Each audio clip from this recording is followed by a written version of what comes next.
Fellas, wanted to share with you why I think the year 21 for these Rams are the best year. And I got my reasoning for it, and that's what I wanted to share with you guys. I've done it in other videos. I vaguely spoke about it. This video I just want to dedicate to why I believe the 21 are the year to have so far. So talking about 5th gens, 19 through 22, which truck year should you buy? And I'm telling you, 21 is it. Three things. Well, let's just say the first and the biggest reason why I'm saying 21 is the tuning, which kind of leads to the second one. I think leads to the second one. So, if the factory tuning on the 21s they're very linear, but after about a quarter throttle, it has like a hump in the tuning. And what I mean by the hump, so let's say from a quarter to 2/3 throttle, you get a lot more power, right? Now, if you get the 19s and 20s, they had so many revisions in the tuning, but the last tune I had in my 19 that the factory did, like the update with the tranny and everything, it was a pretty good one, don't get me wrong. But it didn't have the easy go in the vehicle. It was brutally torquey, but it didn't go as easy. Now, the 21 goes as easy, I firmly believe, because of the tuning, right? The aggression there after quarter throttle. I'm ballparking at quarter throttle. Now, I'm not taking away the power or anything from the 19s and 20s, but why am I not talking about 22s? 22s, I feel like they might have not advertised. I feel like 22's got even a little bit even more power. And what I mean by more power is more towing power. Maybe the tune's perfected a little better towards towing. It pulls weight even easier. But it's like dull in a way compared to the 21. The 22's are dull in their own way. Now, keep in mind, I keep forgetting the numbers, but I think at this moment we have 4 or 5 single rear wheel 22s, and then we have 2 of the dualies.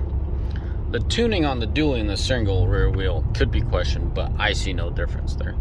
They're very linear, they're very steady, and they're very brutally torquey. For example, when you haul, let's just say 10,000 pounds behind your truck, you know what to expect out of your truck, right? That 22 just plows through the gears, plows through the rolling hills. It just doesn't care. Now, when you unhook that trailer, and I know you're not supposed to drag race, but let's just say you line up these two trucks to drag race. The 21 gives me the feeling that the 21 would outrun a 22 because it's quicker, it's lighter on its feet, if you could call it that. It does not compare to the Chevy or the Ford in any way as far as lightness of feet, but like it has because of the bump in the tuning, it has that aggression to it. It adds to the character, if I could call it that, right? Ram did more or less. The first quarter, you take it easy, it has plenty of power, but if you want to get up and giddy up and go, they give you that hump in the tuning, and it's phenomenal. I absolutely love it. Now, which leads me to my next point. I believe that hump kind of blows everything out because it's pretty aggressive. It goes, like, it just gives you that swift adios amigos kind of impression on the 21. 22s, every single 22 I've owned so far has been struggling. Most of them have been at the dealerships, but every single one is struggling with keeping the DEF tanks clean. DPF tanks. Believe me, it keeps the DEF clean. The diesel exhaust fluid, it cleans that out as well, but like it struggles with the actual DPF filters, the 2 canisters there. So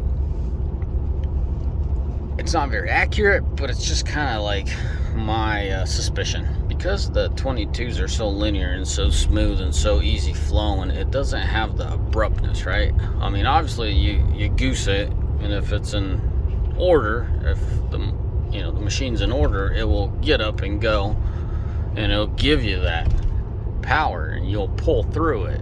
But my experience with 22s have not been well whatsoever when it comes to DPF canisters. They get plugged up way too quick. On that note of DPF, 19s and 20s, they just chuck DEF.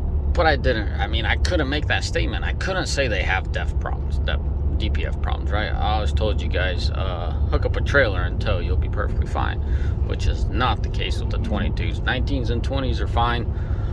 Matter of fact, if you could get your hands on a 19 or 20 for a good deal, I would not shy away from it. Besides the CP4 getting converted to a CP3, and that's a must, just for peace of mind and everything else. But I'm fairly convinced that the CP4 is going to blow sooner or later. Still going to blow on you. And then the second one is try to get the latest updated tune on it, and you're golden. You know, when I traded in my 19, I had the latest tune. The tranny was good, the engine was good. Was it as good as the 21? No, but I mean, we're nitpicking at stuff here. You know, me having the opportunity to drive so many different trucks. Now, keep in mind, guys, I have if you're new to the channel, I have a fleet of my own, give or take about 20 pickups, but I also have a diesel shop. Those 20 pickups, they do hot shodding. Now, I also have a diesel shop that services fleets. And I mean, I get the opportunity to test drive and kind of diag other trucks too. And it's not just based off my fleet. My fleet gives me a big upper hand to know this equipment and XYZ, right? But I also have customers, you know, and it's 1-to-1 ratio. Customers come in and there you have it, you know, the tuning and the DPFs and all that. So that's my experience. I'm sharing it with you guys because the question keeps getting brought up, and I have no problem repeating myself. I have no problem elaborating on certain topics. Just shoot in the comment section. I'll do that for you guys. I have actually quite a few notes written down at this point. It's just a matter of time. If you're new to the channel, you might not know I do quite a few things. So as any business owner, most business owners could vouch for this. Once you get in your vehicle and you're traveling somewhere, it's catch up time with phone calls, all the phone calls you miss. So typically I'm on my phone catching up, but bright and early we've caught up. Well, we've actually keeping up with my phone calls, and I have a good crew. They got me backed up fairly well, so they take care of a very high percentage of my phone calls. So now it's just, you know, fine-tuning the system, and it just keeps getting better and better. Thank God for that. But anyways, typically I'm on my phone, you know, returning phone calls, maybe setting up, arranging meetings and stuff like that. But here I am making videos for you guys. So hope you guys appreciate it in the comment section. Let me know what else little topics you have that you want to do.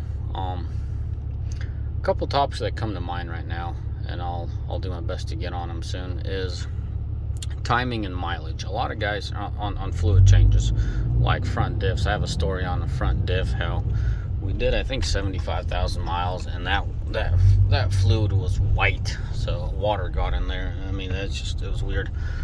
So that's one of the topics I want to talk about. Another topic I want to talk about is RPM. A lot of guys, hold on a second, gotta hang up on this dude. What is going on around here? This place is fairly empty, but today it is packed. Anyways, another thing I want to talk about is RPM and proper RPM, right? Because if you turn your engine too fast, unnecessary heat and wear. If you turn your engine too slow, unnecessary wear and heat. So that's another thing I wanted to talk about. And from my experience, just share my experience with you guys and just kind of share what I've gathered. Anyways, boys, as always, may the Lord bless you, and may y'all have a mighty fine day. And I'm horrible at multitasking. I better wrap up this whole video thing before I bump into one of these vehicles. Alrighty, I think we should be good. Ciao, guys. Bye.